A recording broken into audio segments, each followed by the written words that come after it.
구약성경 열왕기상 8장 31절에서 40절까지 우리 한 목소리로 함께 봉독하겠습니다.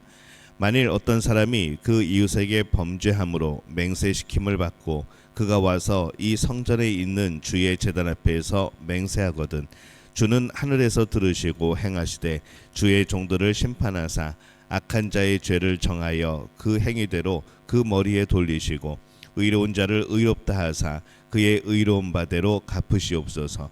만일 주의 백성 이스라엘이 주께 범죄하여 적국 앞에 패하게 되므로 주께로 돌아와서 주의 이름을 인정하고 이 성전에서 주께 기도하며 간구하거든 주는 하늘에서 들으시고 주의 백성 이스라엘의 죄를 사하시고 그들의 조상들에게 주신 땅으로 돌아오게 하옵소서. 만일 그들이 주께 범죄함으로 말미암아 하늘이 닫히고 비가 없어서 주께 벌을 받을 때에 이곳을 향하여 기도하며 주의 이름을 찬양하고 그들의 죄에서 떠나거든 주는 하늘에서 들으사 주의 종들과 주의 백성 이스라엘의 죄를 사하시고 그들이 마땅히 행할 선한 길을 가르쳐 주시오며 주의 백성에게 기업으로 주신 주의 땅에 비를 내리시옵소서.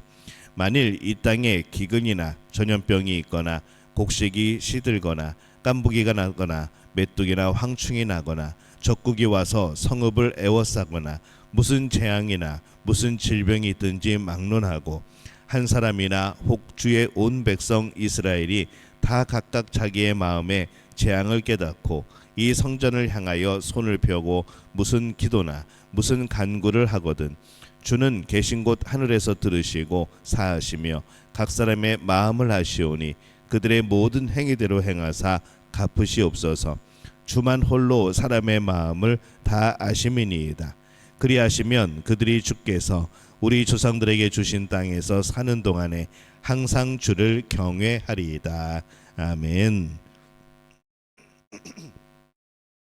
할렐루야. 하나님의 은혜가 오늘 이 새벽에 하루의 첫 시간을 주 앞에 드리는 우리 믿음의 가족들에게 함께 하시기를 예수님의 이름으로 축원합니다. 오늘 말씀은 솔로몬이 성전을 건축하고 기도하는 내용을 계속 이어갑니다. 어제의 말씀부터 이제 기도의 시작이죠. 이 솔로몬은 성전을 건축하고 성전에 하나님의 임재의 상징으로 구름이 가득한 것을 보고 이제 경외하는 마음이 가득하여 지금 기도하고 있습니다. 31절 보면은 만일 어떤 사람이 그 이웃에게 범죄함으로 맹세시킴을 받고 그가 와서 이 성전에 있는 주의 제단 앞에서 맹세하거든 이렇게 말씀을 합니다. 오늘 말씀은 이 어떤 상황을 가정하여 기도를 하죠. 첫 번째 상황은 이웃에게 죄를 범한 경우입니다. 이웃에게 죄를 범하였는데 증인도 없고 증거도 없는 겁니다. 그런 상황이죠. 그래서 성전에 가서 저주의 맹세를 하여서 그가 죄 없음을 증명하라고 시키는 것을 말합니다. 증인과 증거가 없는 사건의 경우는 그 범죄는 묻히는 경우들이 있습니다. 그러나 이게 절대 묻히면 안 됩니다. 죄가 묻히면 가해자는 더욱 죄를 범하여 죄를 권장하는 것이 되어지고 또 억울한 피해를 당한 사람들은 점점 늘어납니다. 그래서 이 최후의 수단으로 성전에 와서 해결하는 것을 간구하는 것이죠. 하나님 앞에서의 맹세라는 수단을 통하여서 하나님이 심판하시기를 바라는 그런 마음입니다. 세상에서는 증거와 증인이 없으면은 큰 죄라도 묻혀버립니다. 완전 범죄가 없다고 말하지만은 실제로는 완전 범죄가 참 많이 일어나고 범죄들이 덮여지고 있죠. 죄가 드러나는 경우보다는 죄가 드러나지 않는 경우들이 훨씬 더 많은 것 같습니다. 이 사람들은 죄가 드러나지만 않는다면 그 죄를 부끄러워하지 않습니다. 그래서 수많은 죄를 범하면서도 부끄러워하지 않고 그렇게 살아가고 있는 것이죠. 이 사람들은 사랑하지 않는 죄를 죄로 생각하지 않습니다. 탐욕으로 다른 사람의 것을 자신의 것으로 만드는 것이 죄라는 것을 모릅니다. 자신의 것이 늘어나는 것을 보면서 그냥 무조건 기뻐하는 것이죠. 하나님을 예배하지도 않으면서 그것이 죄라는 것을 모릅니다. 수많은 죄가 사람들에게 가려져 있습니다. 사람들은 수많은 죄를 행하면서도 그냥 살고 있는 것이죠. 죄를 행하였지만 증인과 증거가 없다고 그냥 끝까지 배짱을 부리는 경우, 최후의 수단으로 성전에서 맹세를 시킴으로 그 분별을 하려는 시도를 합니다. 성전은 하나님이 계신 곳이니 하나님을 두려워하여 거짓 맹세하지 못하고 또 자신의 죄를 시인하면 그 죄가 드러나죠. 근데 만약 거짓 맹세를 한다면 또 죄가 숨겨질 겁니다. 증인과 증거가 없어도 거짓은 거짓입니다. 증인과 증거가 없어서 세상에서 가려진 죄라고 쉽게 생각하면 결코 안 됩니다.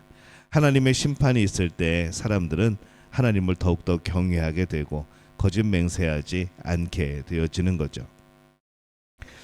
또 말씀의 33절에 보면은 만일 주의 백성 이스라엘이 주께 범죄하여 적국 앞에 패하게 되므로 주께 돌아와서 주의 이름을 인정하고 이 성전에서 주께 기도하며 간구하거든.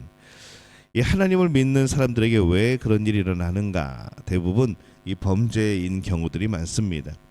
죄는 정상을 비정상으로 만들어 버립니다. 문제를 만났을 때 신앙인은 성전으로 나가야 하는 것이죠. 성전은 하나님께서 특별한 임재가 있는 곳입니다. 문제가 생기면 하나님 앞에 무조건 서야 됩니다. 예배에서 더욱더 하나님을 깊이 바라보아야 하는 거죠. 34절에 주는 하늘에서 들으시고 주의 백성 이스라엘의 죄를 사하시고 그들의 조상들에게 주신 땅으로 돌아오게 하옵소서. 회개하면 하나님께서 회복시켜 주시는가?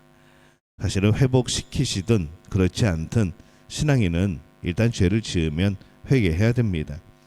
회복은 그 다음의 문제이죠. 또한 하나님께서 뜻하시면 언제든지 회복됩니다. 그러나 그 모든 것에 앞서서 일단 죄에 대한 회개가 필요합니다. 하나님 앞으로 나와야 하는 것이죠. 35절에 보면은 만일 그들이 주께 범죄함으로 말미암아 하늘이 닫히고 비가 없어서 주께 벌을 받을 때에 이곳을 향하여 기도하며 주의 이름을 찬양하고 그들의 죄에서 떠나거든. 죄를 범하여서 비가 내리지 않는 경우를 말합니다. 오늘날은 더 많은 자연재해들이 있습니다. 그런데 문제는 그러한 것을 보면서 이 사람들이 우리들의 죄로 인하여서 일어나는 일들에 대한 그런 것에 대한 회개가 없다는 것이죠. 하나님은 자연현상을 사용하셔서 우리의 죄를 지적하시기도 합니다. 그럴 때에 우리가 혹시라도 우리의 죄가 있는 것은 아닌가, 혹시라도 우리 하나님께서 원하시는 우리의 회개가 있지는 않은가라는 그런 것을 생각해보는 그런 시간도 필요합니다. 37절에 보면은 만일 이 땅에 기근이나 전염병이 있거나 곡식이 시들거나 깐부기가 나거나 메뚜기나 황충이 나거나 적국이 와서 성읍을 에워싸거나 무슨 재앙이나 무슨 질병이 있든지 막론하고, 기근, 전염병, 메뚜기, 적국이 성읍을 에워싸는 것, 이 사람이 먹지 못하게 되는 여러 가지 그런 문제가 되어지죠. 오늘날에는 이 경제와 관련된 더욱더 다양한 문제들이 우리 주변에 펼쳐집니다. 38절에 보면은 한 사람이나 혹 주의 온 백성 이스라엘이 다 각각 자기의 마음의 재앙을 깨닫고 이 성전을 향하여 손을 펴고 무슨 기도나 무슨 간구를 하거든. 문제가 심각해졌을 때 누군가의 문제의 심각성과 죄가 원인이 되었음을 깨닫고 기도하거나 공동체가 기도하는 것을 말하는 것이죠. 그게 개인적인 그런 깨달음이 될 수도 있고 또 공동체의 깨달음일 수도 있습니다. 그렇게 기도하면 하나님께서 용서하여 주시기를 간구하고 있습니다. 우리는 살면서 수많은 문제들을 만나죠. 문제들을 만나도 하나님께 나오는 것을 모르는 사람들이 많습니다. 그냥 문제만 붙들고 앉아 있는 겁니다. 하나님 없는 삶의 연속이 되어지는 거죠.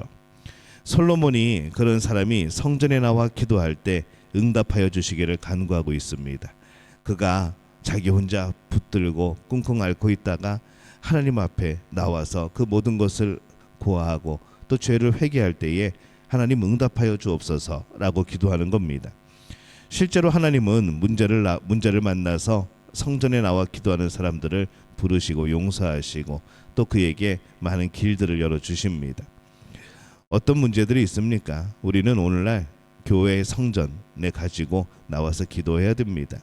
교회 성전으로 모일 때에 자신의 문제를 가지고 나오는 겁니다. 예배하면서 예배의 모든 순서 속에 하나님께 영광을 돌리며 나의 기도를 넣으시기를 바랍니다. 그냥 다른 사람이 하는 순서니까 그 사람이 하는 모든 것이 아니라 그 모든 순서에 내 마음을 담고 나의 기도를 넣고 하나님을 향한 그런 우리의 찬양과 영광이 있어야 되는 것이죠. 예배 전에 나와서 기도하고 또 예배 중에도 기도하고 예배 후에도 기도하는 우리의 모습이 필요합니다.